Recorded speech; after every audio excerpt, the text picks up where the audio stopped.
Адамга дүйнөнү кызыктуу жана сулуу кылып көрсөткөн бул көз органы.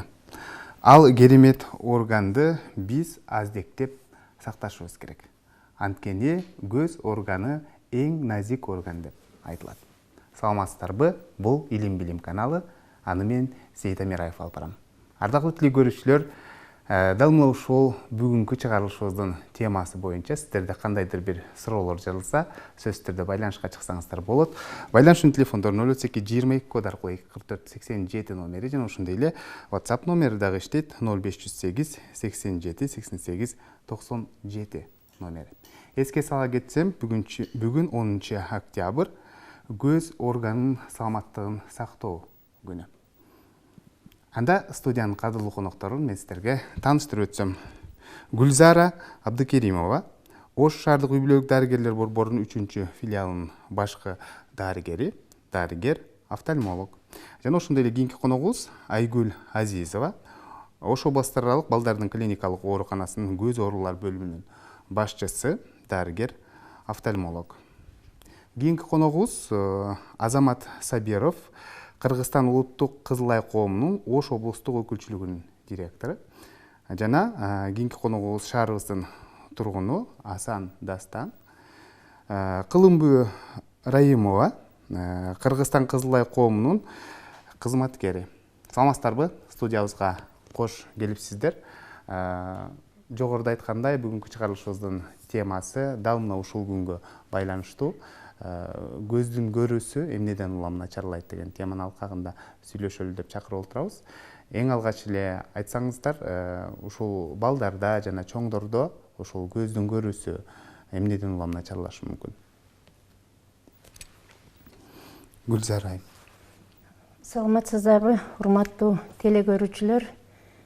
Бүгүн ошо бүткүл дүйнөлүк көз ооруларынын саламаттыгын сактоо күнү болуп, бүткүл дүйнөлүк саламаттык сактоо уюму уюштуруптур. Бул 2 жылдан бери ушу октябрдын 2 пейшембисинде белгиленип келе жатат да.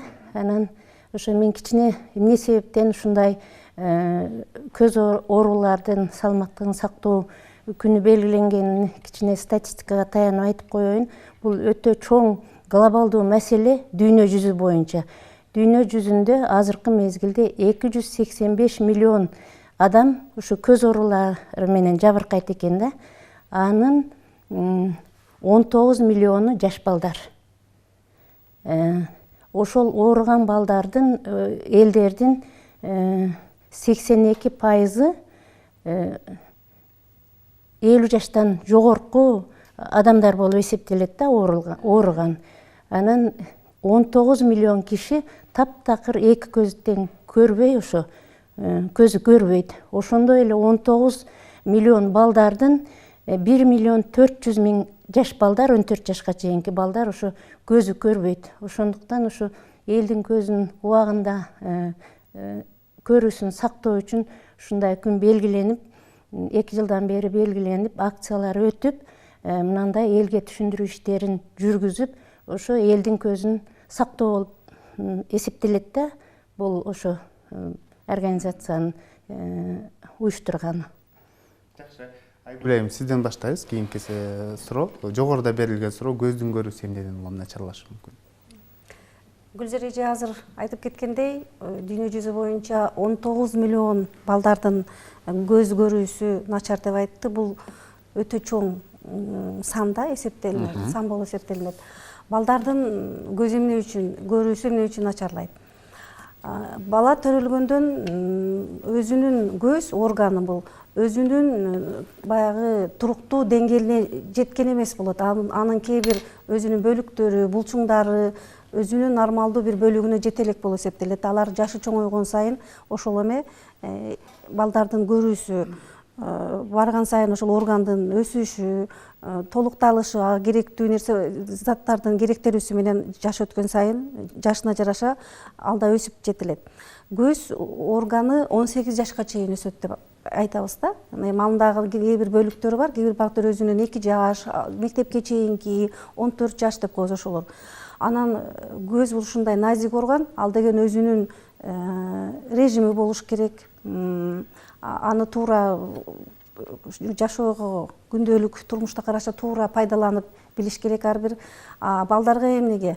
Балдарга биринчиден ата-энелер кандай шартта окуп атат, кандай билим алып атат, кандай сабак даярдап атат, кайсыл бала бакчага барганга чейин эле кандай режимдер болуш керек, ошонун баарын көңүл буруш керек. Азыркы кезде, акыркы кездерде балдардын, кичинекей балдардын көрүүсү эмнеге начарлап атат? Азыр көп эле мына илимий техникалык прогресс өскөнүнө байланыштуу балдарга телефон, компьютер, теле берүү, сыналгы деген ошолордун туура көрүүсү, кандай пайдалануу керек, жаш балдарга телефонду берип коюп, компьютердин алдында көп отургузуу, кандай убактарда сабак окуп атат, кандай режимде, кандай тартипте болуп атат, ошолордун баарына ата-эненин көңүл бурушу керек. Ошонун кесепетинен балдардын азыркы кезде кичинекей балдардын, кээде мектепке чейинки эле балдардын көрүүсү начарлап, бунун баары ошо режимдердин бузулганына байланыштуу болуп эсептелинет да. Жакшы, мына ушул көз оорулары чындыгында көп. Азыр көз ооруларына байланыштуу дагы телекөрүүчүлөрдөн суроолор келе баштады. Айрыкча кайсыл ушул көз ооруу өзгөчө көздүн көрүүсүн начарлатышы мүмкүн? Түздөн түз көздүн көрүүсүнө таасир берет. Эми бу жерде баягы чоңдор эле эмес, баардыгы эле ошо бүт эле элдерге көз ооруларын байланыштырып караганда, азыр эми сөзсүз ошо Айгүл айтып кеткендей смартфондор түрдүү жаш балдардыкы. Бизге баягы кабыл алууга алып келет да, балдарын жетелеп келет энелер. Колдорунда уюлдук телефон баланын колунда. Телефонду эмне карматып койдуң? Ыйлап атат. Ыйлабасын ушуга алаксыйт. Деп ошону карматып келет. Анан баягы чоңдордо туура эмес тамактануу, алкоголдук ичимдиктерди ичүү, ошол эле баягы тамеки тартуу көз ооруларга алып келет.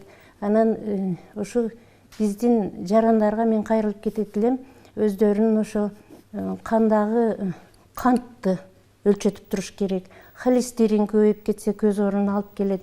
Айрыкча ошо кант диабети менен кан басымы көтөрүлгөн кишилерде көз оорулар көп кездешет да. Булар баягы дарылаганда да өтө кыйынчылыкты туудурат да.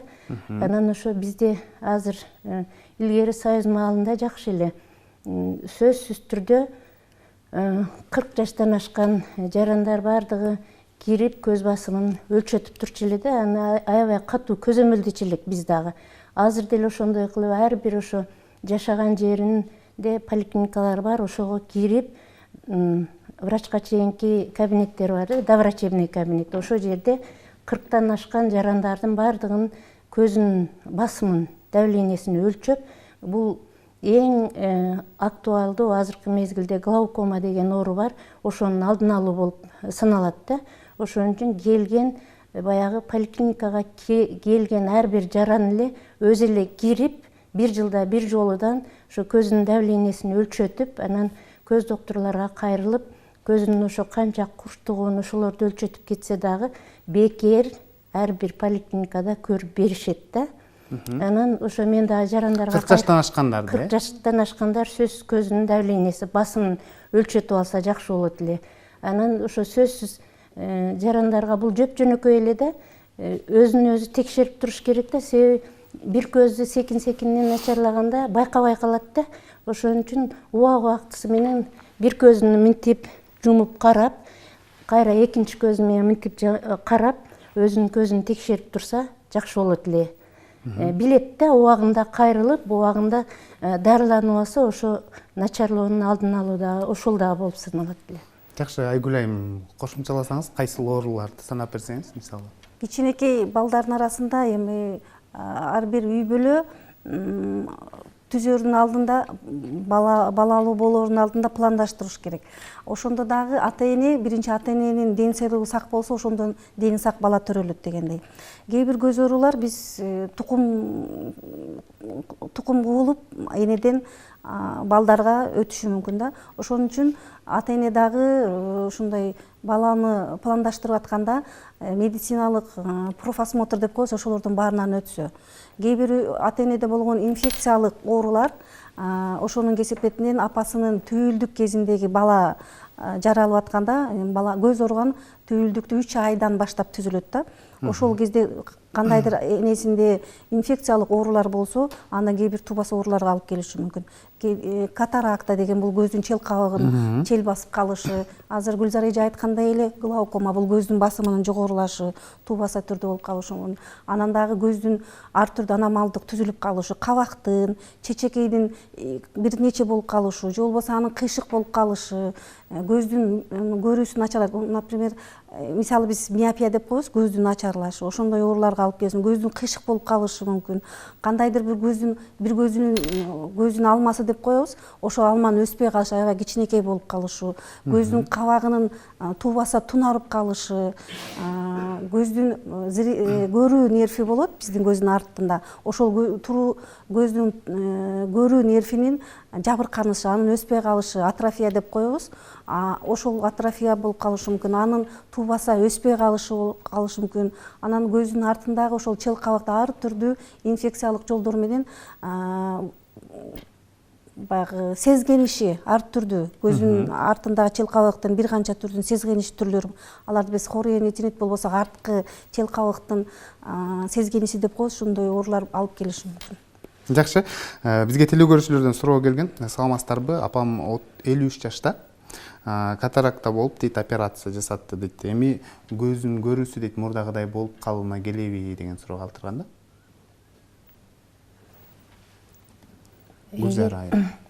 53 жашта болсо, катарактасын алдыртса, азыркы мындай заманбап искусственный хрусталик деп коебуз да. Ошол коюлган болсо, көзү ошо мурдагыдай калууна келиш керек. Мына ушул катаракта дейт, бир көздө бар дейт, анан экинчи көзгө дагы өтпөйбү деген дагы суроону калтырган. Эгерде ушул катаракта тубаса болуп калса, айтып атпайбы, азыр апасынын түйүлдүк кезиндеги кандайдыр бир өзүнүн апасынын кандайдыр сезгениш оорусу болсо, ошонун айынан болуп калышы мүмкүн. Бир көздө болсо, эки көздө да болуп калышы мүмкүн. Анан азыр кээде катаракта бул травманын кесепетинде да болуп калышы. Бул катаракта дегенибиз бул көздүн ичиндеги чел кабыктын бозорушу, хрусталиктин бозорушу да. Ал травманын негизинде болуп калышы мүмкүн. Кандайдыр каттуу нерсе уруп алганда, контузия деп коебуз, ошондой кезде болушу мүмкүн. Кандайдыр бир организмдеги воспалительный процесстин кесепетинен болушу мүмкүн. Анан бул баягы ооруган адам ар түрдүү дарыларды ичип турганда, кээ бир дарылардын немелери болот, ошондо көздүн дагы өзүнүн мөөнөттөрүнө ошол дарыны ичип аткан, көзөмөлдө турган врачы боюнча көз доктурга кайрылып турушу мүмкүн. Бул бир көздө болуп калышы мүмкүн, эки көздө. Андан кийин бул старческий катаракт деп коебуз эми азыр. 50 жаш, 40 жаштан кийин болушу мүмкүн. Кээ бир көздө болушу мүмкүн, кээ бир көздө болбой калышы мүмкүн. Операция демекчи, өзүңүздөргө маалым болгондой, урматтуу көрүүчүлөр, Кыргызстан Кызыл Ай коому ушул соңку убакыттарда өзгөчө катуу ушул операция жаатына, көзгө операция жаатына жакшы бир басым жасап, жакшы бир долбоорлордун негизинде иш алып барып эле. Ушул боюнча айтып берсеңиз, Азамат мырза, сиз. Бул азыр биякта биздин коллегалар айтып кеткен аябай бир мындай бир орчундуу маселе да. Глобалдык деңгээлде ушу элдердин негизи эң биринчи менин оюмча бул ошол оорулуулардын же болбосо кандайдыр бир проблемалар, көз көрүүсү менен кандайдыр бир проблемалар бар адамдардын көңүлүн ушул нерсеге көбүрөөк бурууга багытталган. Анан биздин Кызыл Айда негизинен бир аз кичине тарыхка кайтып айтып кетсем, бул 2016 жылы Баткен областында башталган. Бул ал жерде долбоор башталып туруп, анан кийин биздин партнерлук Кызыл Крест коому, бул Швейцариялык Кызыл Крест коому аркылуу жардам көрсөтүлүп, анан ошол жерде көп иш чаралар болгон. Анын натыйжасы аябай жакшы болгон да. Ал жерде бир нече миң адамдардын диагностикадан өтүп, канчада 100 адам операция жасалып, алардын көз ошол эмелери жакшы болуп кетип, андан кийин ушул жалпы Кыргызстандын түштүк аймактарында, түштүк областтарында, Ош, Жалал Абад жана Баткен областтарында бир кандайдыр бир изилдөө өткөзөлү деп эл аралык деңгээлде Голландиядан специалисттер келишкен. Алар келип, анан кийин ушул жерде бүт ушул Кыргызстандын 3 областында жана Бишкектен офтальмологдор келип, алар бир команда түзүп, анан бүт изилдеп чыгышкан. Рандомно тандап алышып, случайный порядокто тандап алышып, айылдарды, райондорду, алыскы жерлерди, шаар жерлерди тандап алышып туруп, кайсыл жерде абал кандай экен деп туруп, анан элдерди текшерип чыгышкан да.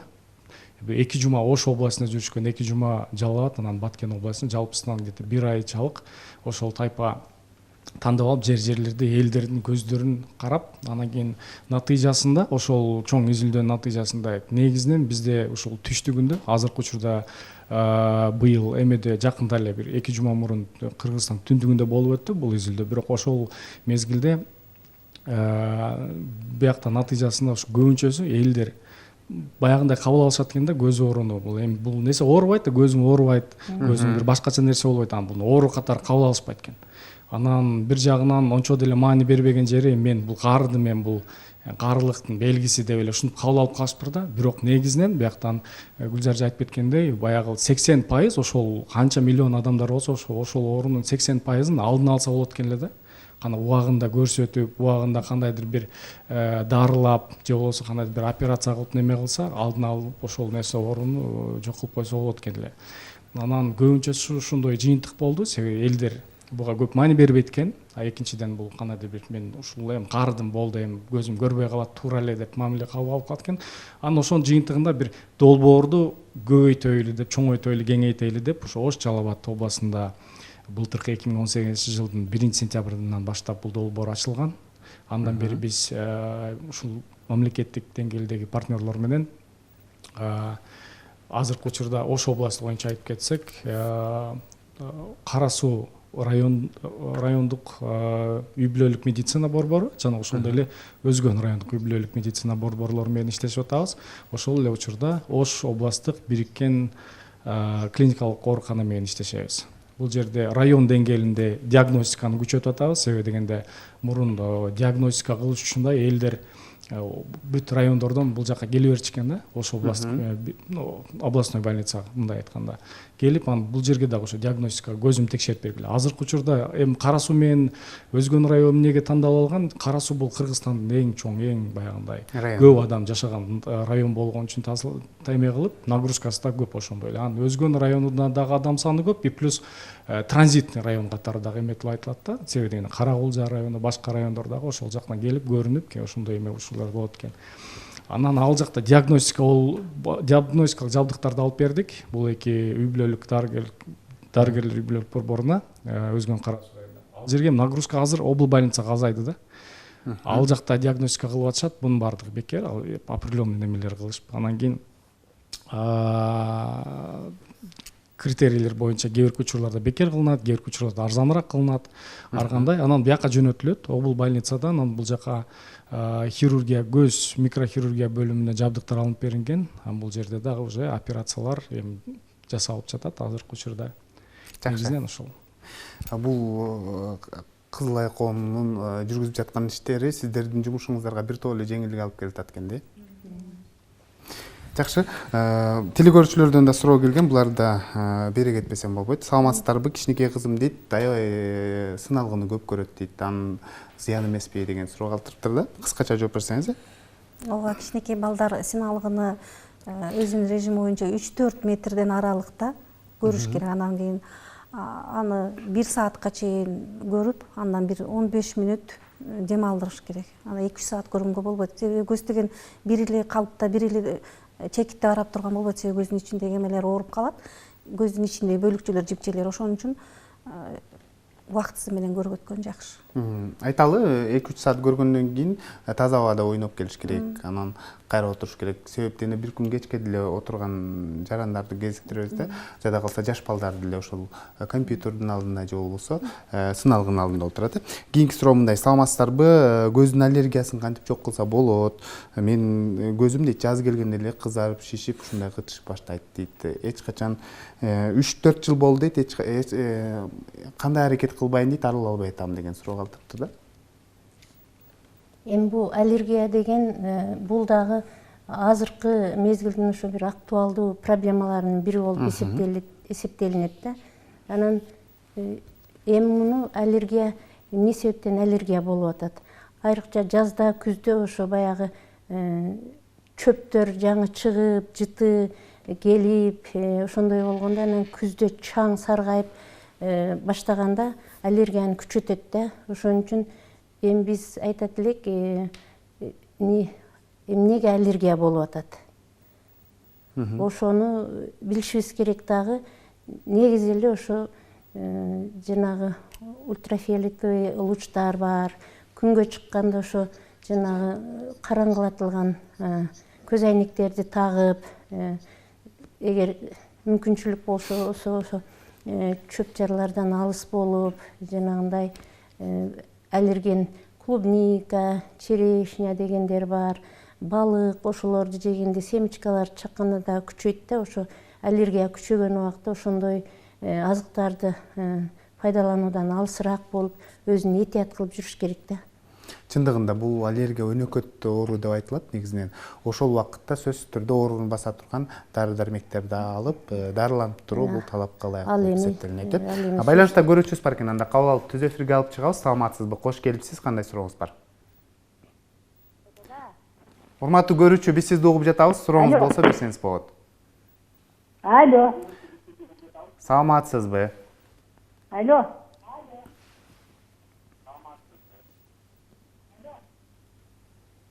Алло. Биз сизди угуп жатабыз эне.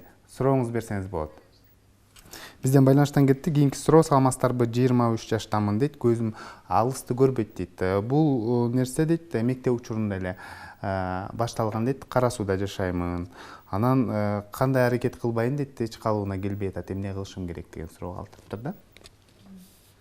Мектеп учурунда көргөн алысты көрбөсө, бул адам сөзсүз түрдө көз дарыгерине кайрылыш керек. Өзүнүн жашаган жери боюнча ал жерге барып көз оорунун өзүнүн дарттаныктоо обследованиялары бар. Ошолордон бүт баарын өтүп, кандай деңгээлде көзү көрбөйт, анан ошого карап очки жаздырыш керек. Анан ошого карап дары-дармектер, көзгө коюлуучу көз тамчылар, ичилүүчү дарылар, анан өзүнчө көнүгүүлөр бар. Ошолорду көз доктурдун кеңеши алууга болот. Сиздер айткан кеңештерди аткарып, анан көз айнек тагып жүрсө, көздүн көрүүсүн калыбына келтирсе болобу? Эми ал канчалык деңгээлде бул жерде, көзүн канчалык деңгээлде көрөт, ошого байланыштуу болот да бул жерде. Азыр биздин студиябызда 3 киши көз айнек тагып турабыз да. Сиздерден сурагым келет да, ушул канча жыл болду эле, анан кандайдыр бир калыбына келдиби, ушул кандайдыр бир жардам бердиби көз айнек? Мен чынын айтсам, өзү где-то бир 10-11 класстарда эле көзүм начарыраак көрөт эле, аны мен байкайт элем. Бирок көп убакыт мен да баягындай, бул дагы адамдык фактор экен. Ар кандайдыр бир эме табып, өзүм үчүн причина табып такпай жүрдүм да. Ошентип атып 4-үнчү курста гана тактым. Такыр эле жакшы көрбөй калдым андачы. Алыскы нерседен эмес, алыс деле эмес да, өтө мындай караганда бир аз эле адам алыстанда уже адамдын жүзүн жакшы көрбөй баштадым. Анан ошондо анан гана тактым. Таккандан кийин жакшы эле болуп калды. Бирок кайрадан эле чечип коем, такпай коем, ошентип атып көзүм бузуп алдым. Кыйла. Башында азыраак эле болчу. 0,75, бир жагы 0,25 деп немет. Ошентип атып азыркы учурда бир көзүм минус 1,75, бир көзүм минус 1,25, экөөндө тең астигматизм бар. Ошого Азыр жакшы болуп келди да ушул. Азыр эми жакшы болуп кетти дегенде кайрадан начарлады деп ойлойм го, бирок бул дагы көп нерсе, бул адамдык фактор, өзүм себебинде бул жагда айтып кетишти, жок дегенде жылына 1-2 жолу текшерилип туруш керек, андай нерсени деле кылбайт болчумун. Азыр эле мына ушул долбоордо ушул эмелер менен аралашып жүргөн үчүн кыйла өзүм дагы эң биринчи нерсеси бул билим экен да, билип алып, көрүп алып, анын кесепеттерин уккандан кийин окуп жүрөт. Буну так кылышым керек экен, себеби дегенде по факту уже көрүп атам, көз начарлап кетип атат. Анан ошого азыр тагыраак көбүрөөк жакшы кылып эме кылып баштадым. Азыр проблема жок негизинен. Бирок көзөнөк тагам. Жакшы. Бул жака Дастанга микрофонду узатсаңыз, сиз кандайча тактыңыз, качан билдиңиз? Мисалы бул жерге келген суроолордун көпчүлүгү мисалы көзүм жакшы көрбөйт, кичинемде башталган деген суроолорду көп берип атат да биздин жарандар дагы. Сиз дагы кичинеңизден эле байкадыңызбы, кичинеңизден тагасызбы деген суроо. Саламатсыздарбы? Мен өзү Азамат эке айтып кеткендей эле университетте окуп жүргөндө кичине байкайт элем көзүм начар көргөнүн, бирок көзүм аябай эле жакшы көрбөгөнүн мен армияга медицинский комиссиядан өтүп баратканда ошол жерде айтышты, мен көзүм -2 экенин. Ошол жерде очки тагын деп сунуштады. Ошодон бери очки тагынам. Очки тагынганыма 4 жыл болду. Жардам берди? Негизи жардам берет деп айта албайм, бирок жамандыкка алып барбайт атат. Көзүм начарлап кеткенин байкаган жокмун да. Демек бир нерсени жакшы көргөнгө жардам берет, бирок дарылап сакайткан жок деген ойду айткыңыз келди.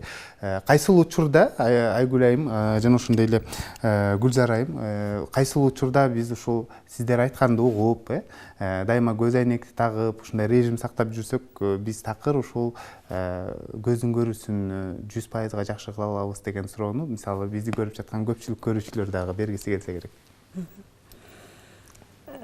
Биз азыр айтып кетпедикпи, көз оорганынын өзүнүн режимдери бар. Гүлзар эже айткандай, тамактануусу, кандайдыр бир адамдын өзүнүн башка оорулары барбы, башка диагноздору, режим деп атабыз, кайсыл убакта телевизор көрүш керек, канча саат китеп окуш керек, ошол кандай шарттарда китеп окуш керек, телевизорду канча көрүш керек, телефондорду кантип пайдаланыш керек, компьютерду канча мүнөт эме отуруп көрүш керек, ошолордун баардыгы режим. Анан ар бир компьютерде, телевизордо олтуруп 15-20 мүнөт, ашып барса жарым саат деп атабыз. Ошолдо өзүнө көзгө куюлучу өзү увлажняющий көздүн тамчылары деп коебуз, ошолорду пайдалана жүрүш керек.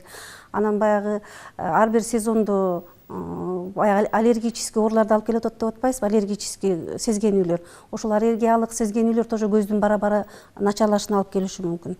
Ошол кездерде дагы өзүнүн дарылары, көз тамчылары, ошолорду туура пайдаланыш керек. Ушунун баары көзүбүздүн гигиенасы, мындай айтканда көрүүбүздү жакшыртууга алып келет да, ошонун баарын туура пайдалана билиш керек. Анан сөзсүз түрдө көз дарыгердин көзөмөлүндө болуш керек. Профосмотр деп коебуз. Ошол профосмотр жылына бир жолу өтүп туруш керек.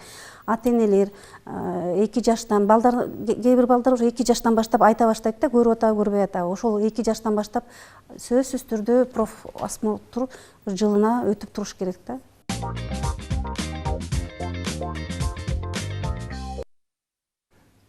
Урматтуу телекөрүүчүлөр, сиздер Ден соолук программасына ортоктош болуп жатасыздар. Биз маегибизге кайрылып келсек, кийинки суроо Кылымбай айымга. Бүгүнкү күндө бүгүн өзгөчө күн, көздүн саламаттыгын сактоо күнү. Бүткүл дүйнөлүк кандай акциялар дагы жүрүп жатат райондордо, ушул боюнча кыскача айтып берсеңиз.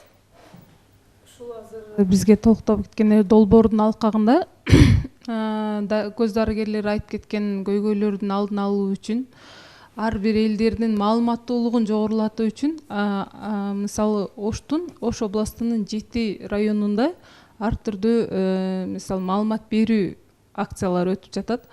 Бул акциялар кадимки элдердин арасында, окуучулардын арасында, студенттердин арасында кантип көздүн саламаттыгын сактоо жана аны кантип ошол көрүүнү кантип сактап калуу керек.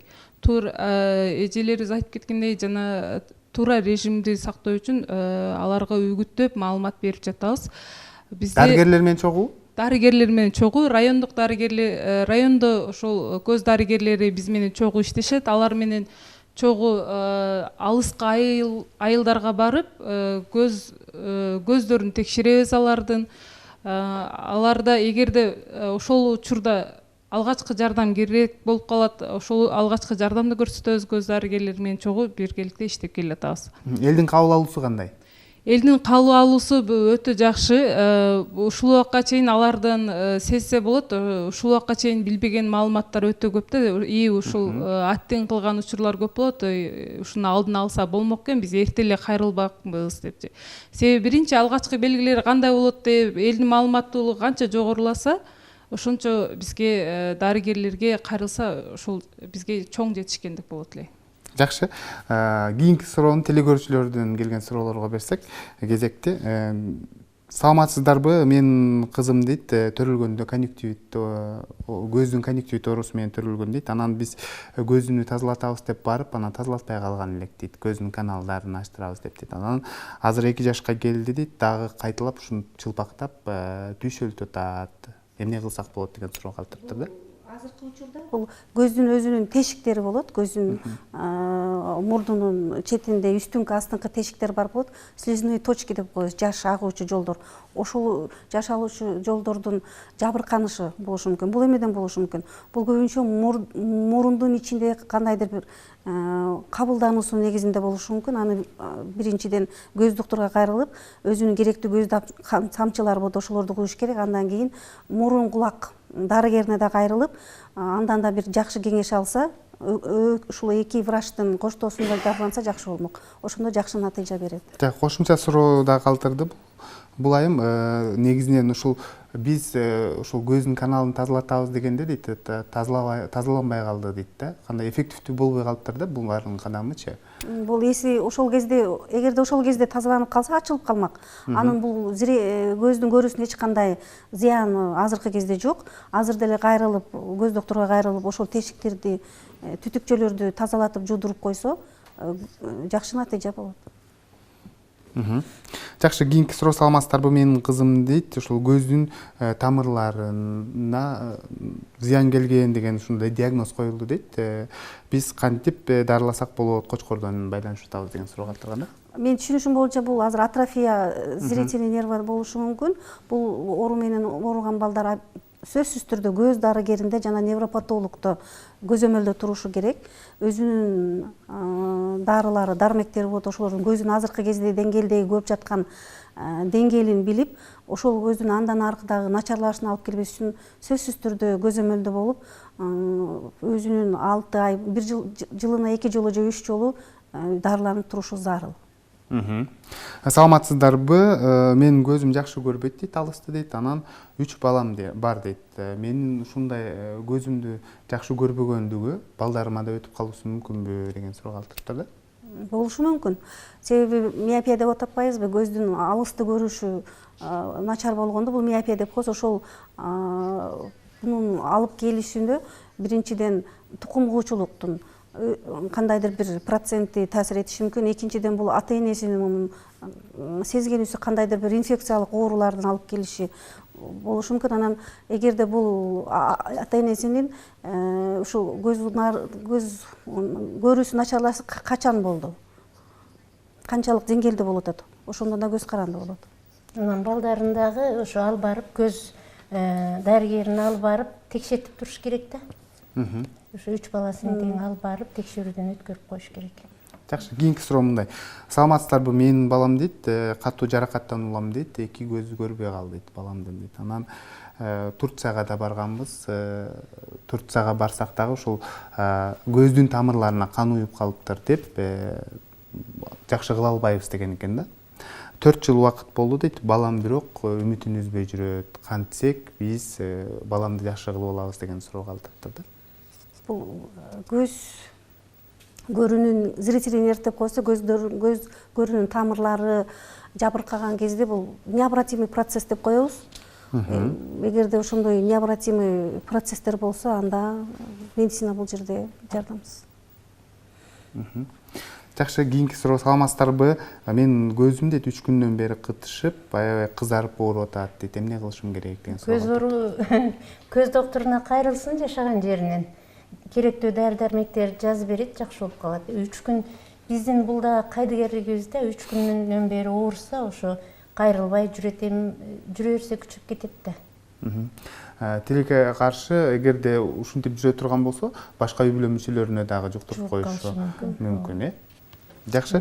Мына ушул көз оорулары, мисалы айыл жергесинде дароо эле биз медициналык жардамды ала албайбыз десек болот да. Мисалы дарыгерге кайрыла албай калган учурлар болуп калышы мүмкүн да.